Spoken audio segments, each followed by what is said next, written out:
Hello friends, welcome to my channel.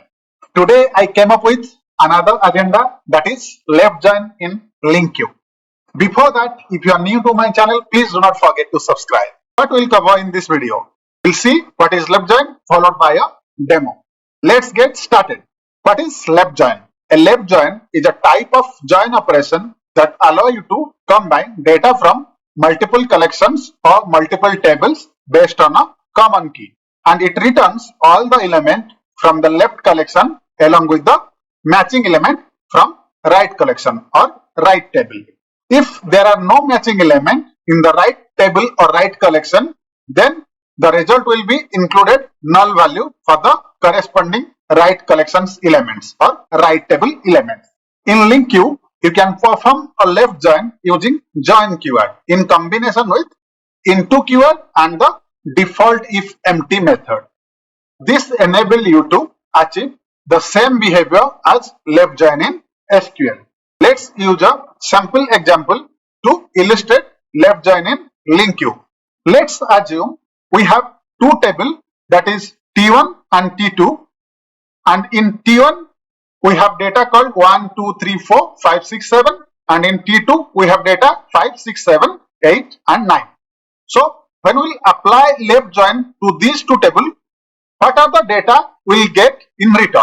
It will fetch all the data from the left table and matching element from right table. So how the data will be fetched? It will fetch all the data from left table, that is 1, 2, 3, 4, 5, 6, 7, and only the matching element from the right table, that is from T2 table. So matching elements are 5, 6, 7.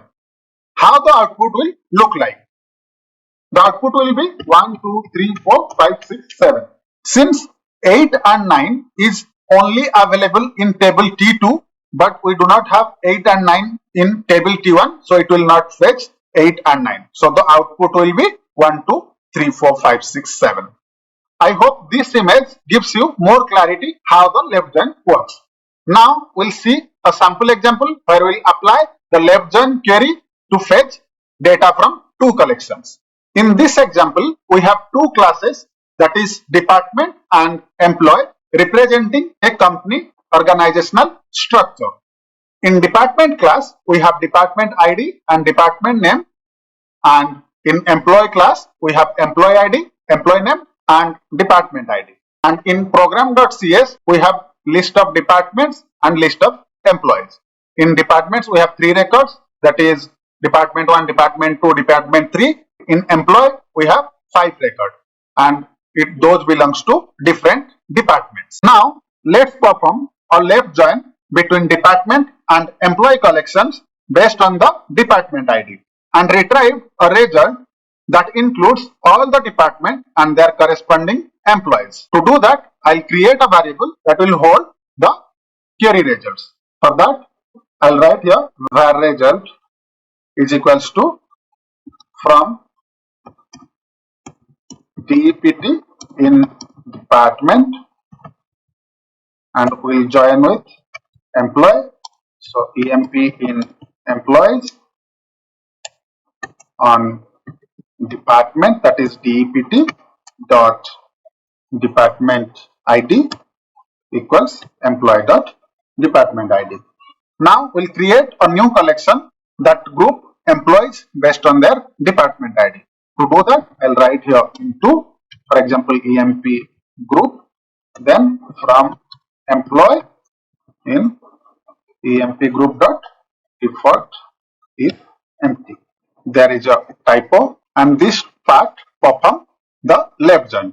It iterates through each department and retrieve the employees associated with that department from the EMP group collection. If there is no employee in the department, then default if empty method ensure that an empty collection is returned instead of null. Then here we'll write the select clause, that is select new. And what this select clause does? This select clause will create a new anonymous object that contains the departments from the department collection and the employee name from the left join. So here we'll specify department name name is equals to dept dot department name, and employee name is equals to employee dot, and we'll check if there is any null value. Employee name, we'll use the null collection operator, and if employees return null value, then we'll write no employee, and here we'll give a semicolon. Now our left join query is ready. Now we'll use a for each loop to iterate through the result and print the department name along with the corresponding employee names. To do that, for each item in result, in console.writeName, here we'll print the department name and the corresponding employee name.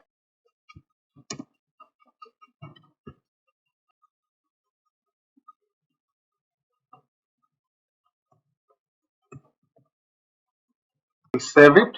Now we'll run the application and see the output.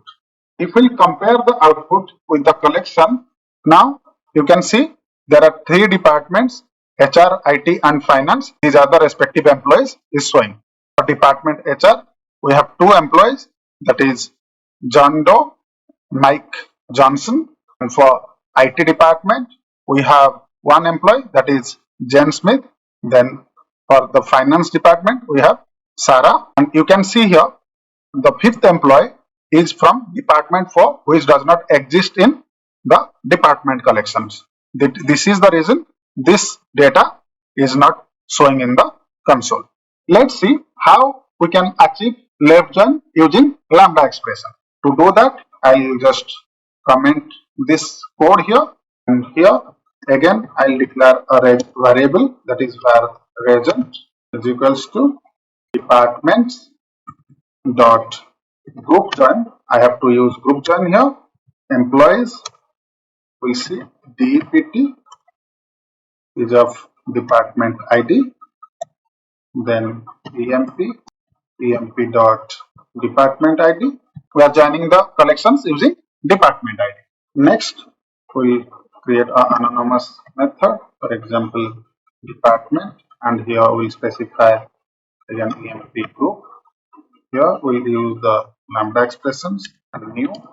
Then here we'll write department name is equals to DEPT dot department name, employees to EMP group dot default if empty, no employee. If there is no employee available, we say employee name is equals to no employee. Now we'll align select menu and we'll fetch the department name and its corresponding employees. For that, here I'll specify result x dot employees, here DEPT employee new. Here we require department name equals to DEPT. We have to end this bracket over here. Now DEPT dot department name, employee name, employee dot employee name. Here we will give a semicolon. This is how we'll write the left join query using lambda expression. Let me explain what I have done here.